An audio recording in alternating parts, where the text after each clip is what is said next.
சாடி இருந்தா கூட இப்படி ஆயிருக்குமான்னு தெரியல. இவரை நம்பி சாடப்போய் மூக்குல தண்ணி ஆறிடுச்சு. நீச்சல் தெரியாம சாடினா காத்துல மூக்குல தண்ணி ஆறத்தான் செய்யும். நம்ம இப்ப நடந்த கதையை மினி விழாக்கா பாத்துருவோம். பிள்ளைகளை ஒரு நாள் ஆசதிக்கிறதுக்காக ஆத்துக்கு கூட்டிட்டு வந்தோம். அதுவே பதிவாகி போச்சு. சும்மா ஆத்துக்கு ஓடிடுவாள். சொல் பேச்சு கேட்கறதுல நானும் பரமண்டு ஓட வேண்டியதா போச்சு.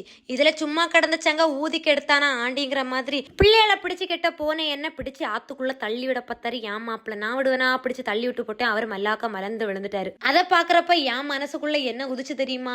மக்களே மக்களே, என்னை கடலுக்குள் தள்ளி விட்டாலும் கட்டுமரமாகத்தான் மிதப்பேன்னு கலைஞர் டிவில ஒரு டயலாக் வரும் பாத்தீங்களா? அதை நினைச்சேன், சிரிச்சேன். சிரிச்சிட்டு இருக்க பின்னாடி கட்டுமரம் போல ஒரு மரமும் மிதந்து வந்துட்டு இருந்துச்சு.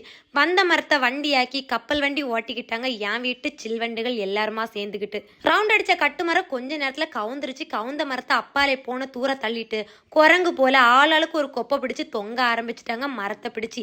ஆயினி சக்க மர நண்பர்களே, சீசன் வேற ஸ்டார்ட் ஆயிருச்சு. இவங்க வேற குரங்கு மாதிரி தாவரேன்னு சொல்லிட்டு கொப்பையெல்லாம் பிடிச்சு இழுத்து பிஞ்சு பிடிச்ச காயலையும் தொளிச்சு விட்டுட்டு இருந்தாவ.